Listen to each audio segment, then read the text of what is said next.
Squiz Kids acknowledges the traditional owners of the lands on which we podcast, the Turrbal and Kombumerri people. Squiz Kids! It's your daily news fix. Fun, free, fresh. Hello and welcome to Squiz Kids Today, your fresh take on what's happening in the world around you. I'm Christy Kijarina. It's Wednesday, March 20. In Squiz Kids Today, a fifth cyclone this season, sunken treasure to see the light, help for penguin parents, and the Tassie Devils tackle the AFL. That's what's making news, kid style. The Lowdown. Today's podcast finds us in the Gulf of Carpentaria, or rather about 50 kilometres inland in the town of Borroloola in Australia's Northern Territory. If you need a little geography refresher, I've stuck a link to a map in your episode notes.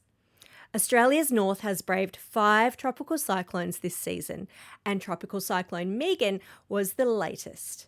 Hundreds of Borroloola's residents gathered at the town's airstrip on Monday, waiting to be flown to safety. But nature had other plans. With rain pouring and winds howling, the 5 Air Force planes sent to evacuate them couldn't touch down, and so about 700 townsfolk were forced to ride out the storm in the local police station, health clinic, and 40 houses that had been deemed safe.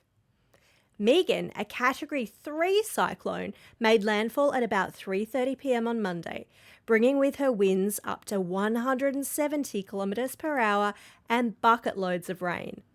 The most destructive part of the cyclone, the whirlwinds just outside the eye of the storm, missed the town, sparing them worse destruction. And yesterday, it was confirmed that all residents were safe and uninjured. If you'd like to learn a bit more about cyclones, we've done a shortcut all about them, and I've popped a link in the episode notes. Now, switching from wind to water, let's think about the folks across the Nullarbor, from South Australia to Western Australia. This area, near the Great Australian Bight, has been drenched with rain, causing flooding of sheep stations, the Trans-Australian Railway, and the Air Highway. That's the only sealed road linking South Australia and WA. Here's hoping for sunny skies soon.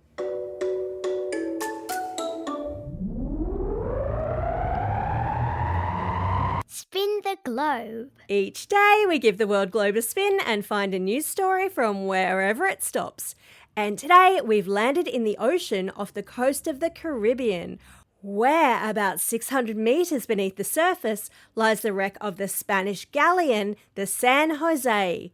Think Black Pearl, Pirates of the Caribbean, but grander, with 64 cannons and 3 towering masts. This jewel of the Spanish Armada sank all the way back in 1708, taken down by British forces during its voyage from South America to Europe, loaded with what? Treasure. We're talking gold, silver and emeralds worth a staggering $17 billion. Yep, that's billion with a B, folks. Fast forward to 2015 when the Colombian Navy stumbled upon this underwater treasure chest. But here's the twist, there's been a bit of a squabble over who gets to claim the loot. Countries have been tugging back and forth in a legal battle over the rights to these riches. And the exciting news? Well, it looks like the archaeologists have finally got the green light, elbowing past those politicians, ready to explore this watery wonderland.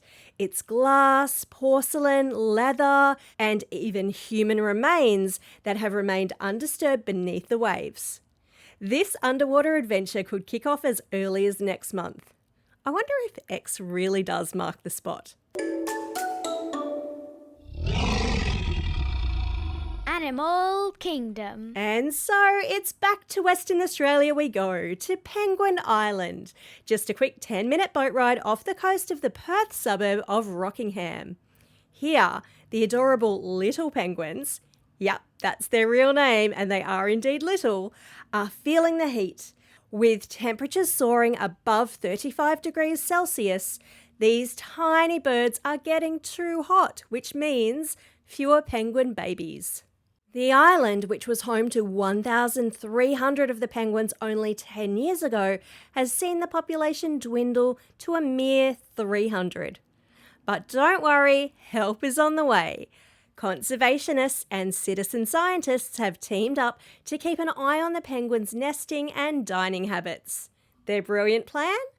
Building nesting boxes for penguin parents.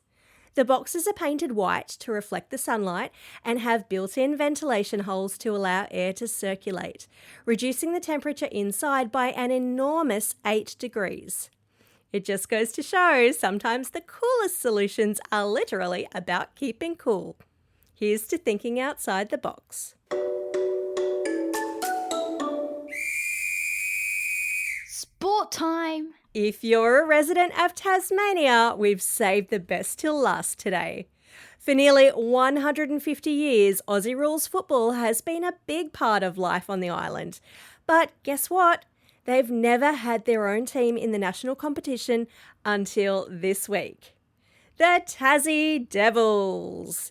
Both men's and women's teams have just made history by joining the National League. That's right, starting in 2028, they'll be competing in their very own green Guernseys, complete with a yellow map of Tassie and a bold red T. Now, with all the excitement, the talk of building shiny new training facilities and a brand spanking new stadium has been tossed around like the proverbial political football. But with the team now officially in the league, it's time for Tasmania to come together and support their tenacious Devils. Show them what island spirit is all about, Tassie. Time for the quiz. This is the part of the podcast where you get to test how well you've been listening. Question number 1. What is the predicted value of all the gold, silver and emeralds that were sunken with the wreck of the San Jose? Who could forget it? It's a whopping $17 billion. Question number 2. What is the name of the penguin species that occupies Penguin Island off the coast of Rockingham? It's a name and a description. They're little penguins. Question number 3. What are the colours that feature on the Guernsey of the newly launched Tassie Devils AFL club? Nice work. If you remembered, it's green, yellow and red.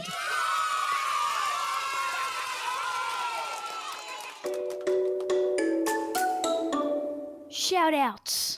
It's March 20. Today is the autumnal equinox in the southern hemisphere and the vernal or spring equinox in the northern. It's one of only 2 days in the year when the hours of daylight and darkness are exactly equal. It's also World Oral Health Day, so don't forget to brush and floss. It's also a special day for these Squids kids celebrating a birthday today. Evangelique from Yass, Anya from Middle Harbour, Emily from Ocean Grove, Jet from Jerilderie, James from Kew, Gia from Whitlam and Alex from Sydney. And belated birthday shoutouts go to Hunter from Wagga Wagga, Crystal from Gladstone, Arthur from Chinchilla, Sophie from Brookfield and Alex listening all the way over there in Dunedin in New Zealand.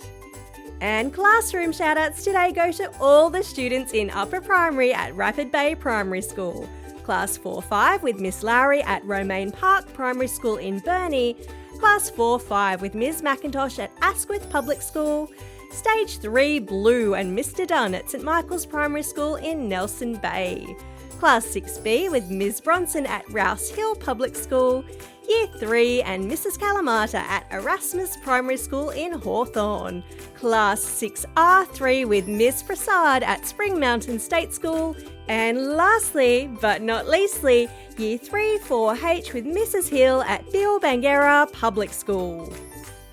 Don't forget, if you've got a birthday coming up and you want a shout out, or if you're after a classroom shout out, drop us a line at squizkids@thesquiz.com.au or fill out the form on our website. Well, that's all we have time for. Thanks for listening to Squiz Kids today. We'll be back again tomorrow. In the meantime, get out there and have a most excellent day. Over and out.